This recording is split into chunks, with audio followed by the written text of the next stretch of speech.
The story starts here, in the heart of the city.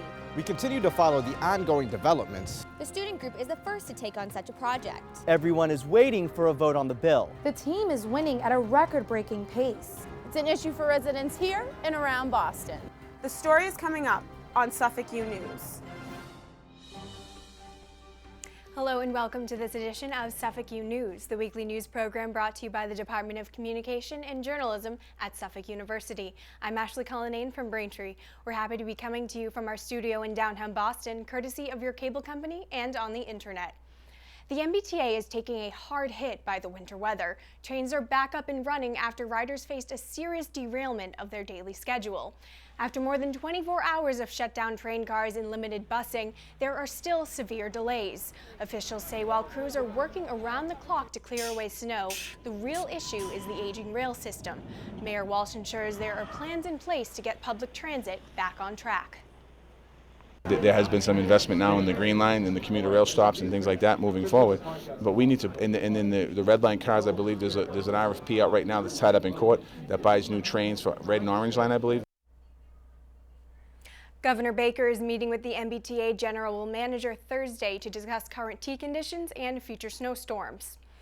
The MBTA has made another big announcement regarding its rails. The pilot program to let people grab a late-night ride has been extended until June 19th. The trial launched last March extends service on Friday and Saturday until at least 2 a.m. on all subway lines and 15 bus routes. The service has been a temporary victory for Boston nightlife and those who work late-night shifts. Officials say they understand the benefits, but the decision to continue will come down to competing priorities for the T's limited budget. The MBTA will gather opinions from riders until March 11th, then make a final recommendation on April 15th. Construction in the winter has to be brutal, but crews are facing that challenge here on Beacon Hill right on our campus. The new academic building at 20 Somerset Street has been going up bit by bit and floor by floor for more than a year. Joining us now live here in the studio with an update is Suffolk U News reporter Yver Hernandez. Yver, how are crews handling this weather? Ashley, it is cold on the construction site here on campus, but the building and the building crews are not afraid of Mother Nature. I'm dropping off 16 crates of glass for the outside of the building. With each glass weighing hundreds of pounds, workers brace for the chilling task of having to install them in good spirit.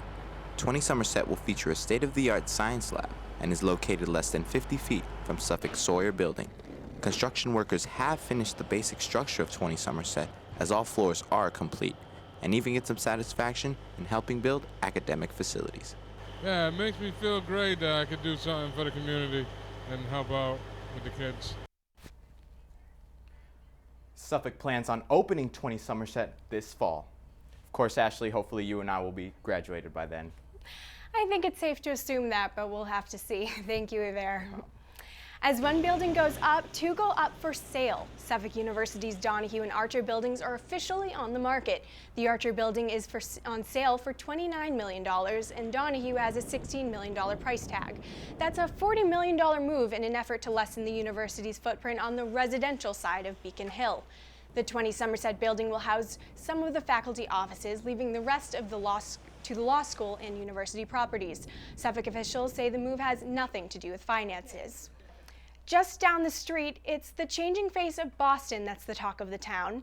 The community came together at the Suffolk University Law School for the first open meeting on Boston's Olympic bid.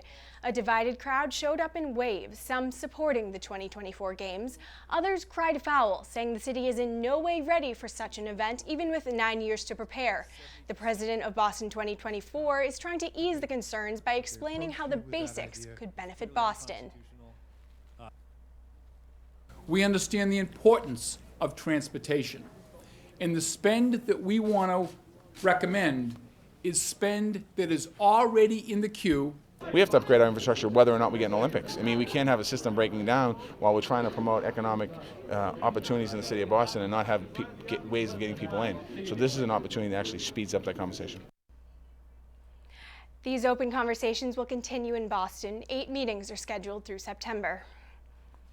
In efforts to move the games forward, the Boston Olympics Committee is proposing to build an athletes' village to house Olympians. Boston is home to hundreds of universities, each with their own residence halls. At Suffolk, there are 4 residence halls with more than 1,200 beds.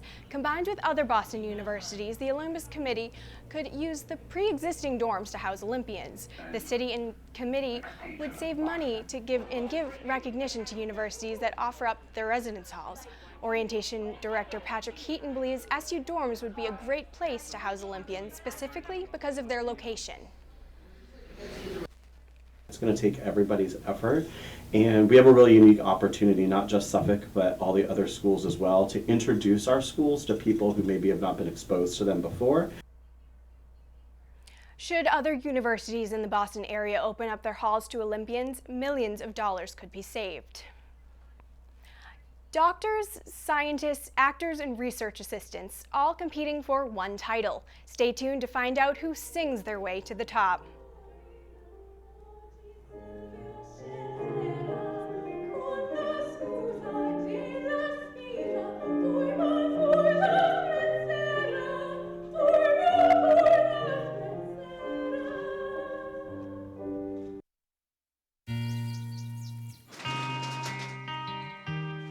I've got a job to do today. I've got a job to do today.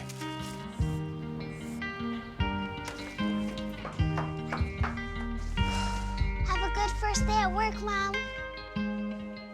Your donations to Goodwill fund job training programs right in your community. Feels good to start fresh, right?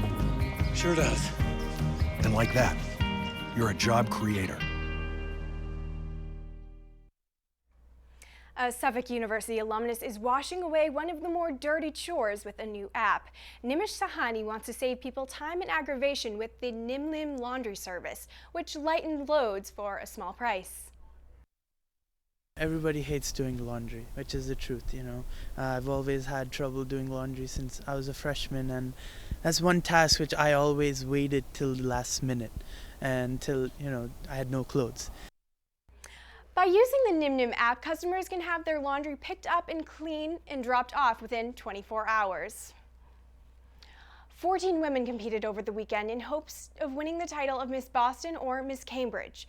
They sang, they danced, and they danced some more. The contestants competed in lifestyle and fitness, evening wear, talent, and an interview. Like many other pageants across the country, more and more contestants are different shapes, sizes, and ethnicities. One thing newly crowned Miss Boston and Miss Cambridge agree on is that beauty does not have one definition. Beauty for me comes from the inside, and it grows with age as you see more things, as you are open to more cultures. And if someone's beautiful, it shines from the inside. It doesn't have to do with the outside. Really understanding beauty, that's something that you manifest within yourself. It's a level of comfort, it's a level of confidence, and something that radiates outwards. And people can just see that.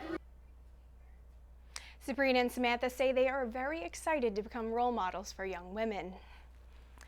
That does it for this edition of Suffolk U News. I'm Ashley Cullinane. Be sure to tune in next week. We'll be coming to you from the school at the heart, in the heart of the city. And as we say goodbye, we take you back to the Miss Boston and Cambridge pageants. Enjoy the new Miss Cambridge presenting her skills on the piano in the competition last weekend. Goodbye.